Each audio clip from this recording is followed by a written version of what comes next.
Hello friends, welcome to crazy kitchen. ఈరోజు మనం రాగి సంగటి ఎలా తయారు చేయాలో చూద్దాం. దానికి కావలసిన పదార్థాలు: వన్ కప్ రైస్, 2 కప్స్ రాగి ఫ్లోర్, కొంచెం సాల్ట్, ఇంకా వాటర్. ఇక్కడ నేను ఈ 1 కప్ రైస్ని 2 or 3 టైమ్స్ మంచిగా వాటర్తో క్లీన్ చేసి ఇలా ఒక పాత్రలో తీసుకున్నాను. దీనికి 1 కప్ రైస్కి నేను 3/4 లీటర్ వాటర్ తీసుకున్నాను. ఇది ఇలా వాటర్లో సుమారు 1 అవర్ రైస్ నానాలి.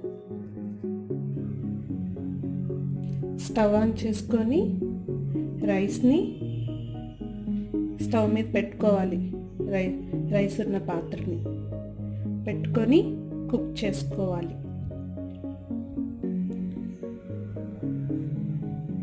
ఒక 5 minutes తర్వాత అన్నం పొంగు వస్తుంది.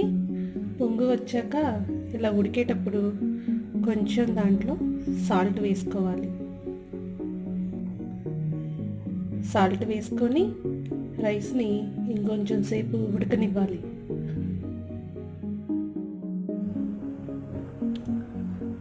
రైస్ ఆల్మోస్ట్ కుక్ అయినట్టుంది. చూద్దాం ఒకసారి. చూడండి, రైస్ మంచిగా ఉడికింది. ఇలా మనం స్మాష్ చేస్తే మెత్తగా ఉడికింది. మనం ఫ్లేమ్ తగ్గించుకుందాం. ఇక్కడ మనకి ఈ రైస్కి వాటర్ చాలా ఎక్కువ తీసుకున్నాం. ఎందుకంటే ఇది మెత్తగా ఉడకాలి. ఇంకా రాగి పిండి కూడా వేసుకుంటాం కాబట్టి ఎక్కువ వాటర్ తీసుకున్నాం. ఒక బౌల్లో 2 కప్స్ రాగి పిండి,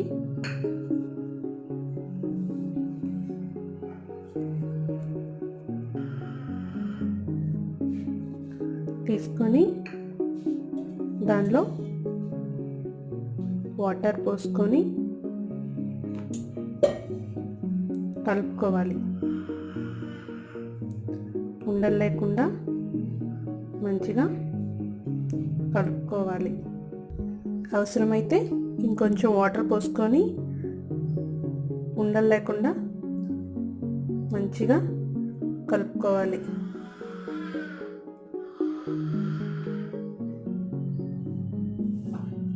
ఇప్పుడు ఈ రాగి పిండిని ఈ రైస్లో వేసి కలుపుకోవాలి.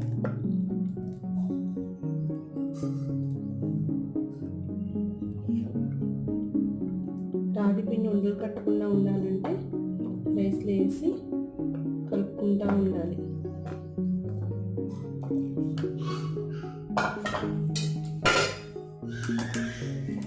మనం కలుపుకోవడానికి ఒక తెడ్డుని వాడాలి. గరిటెతో అయితే మంచిగా కలవదు. ఇలా తెడ్డు లాంటిది తీసుకొని కలుపుకోవాలి.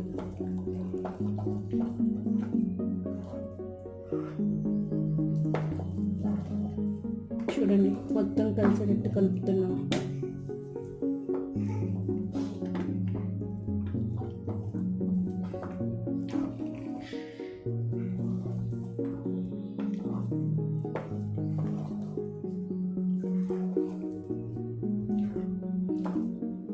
ఇప్పుడు ఈ రాగి పిండి అంతా మంచిగా ఈ రైస్కి పడుతుందన్నమాట. ఇలా ఉడికేటప్పుడు మనం ఫ్లేమ్ సిమ్లో పెట్టుకోవాలి, లేకపోతే మాడిపోతుంది. ఎందుకంటే ఆల్రెడీ రైస్ కుక్ అయి ఉంది కదా, మళ్ళీ ఎక్కువ ఫ్లేమ్ పెట్టుకుంటే మాడిపోతుంది.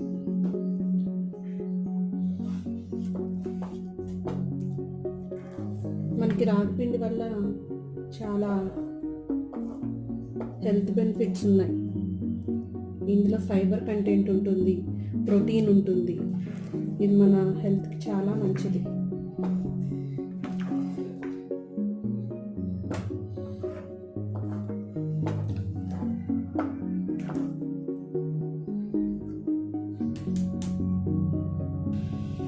ఇలా కలుపుకొని రాగి పిండితో రైస్ని ఇంకో 2-3 మినిట్స్ కుక్ చేసుకోవాలి. మూత పెట్టేసి సిమ్లో పెట్టుకొని ఇంకో 2-3 మినిట్స్ కుక్ చేసుకుందాం.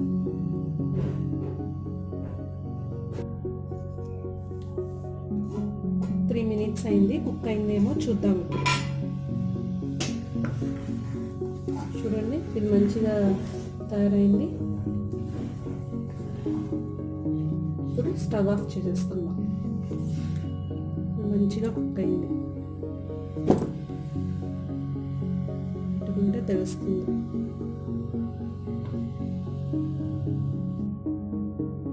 రాగి పిండి డయాబెటిక్ పేషెంట్స్కి చాలా మంచిది.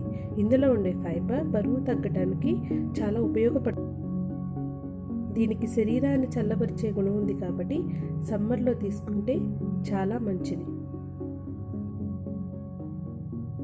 రాగి సంగటి పెరుగుతో బాగుంటుంది, పప్పుతో బాగుంటుంది, నాటుకోడి పులుసుతో ఇంకా బాగుంటుంది. ఈ రెసిపీ మీకు నచ్చితే మీరు ట్రై చేయండి. మీ అభిప్రాయాలను కమెంట్ బాక్స్లో కమెంట్ చేయండి. ఇంకా మా ఛానల్కి సబ్స్క్రైబ్ చేసుకోండి. Thank you.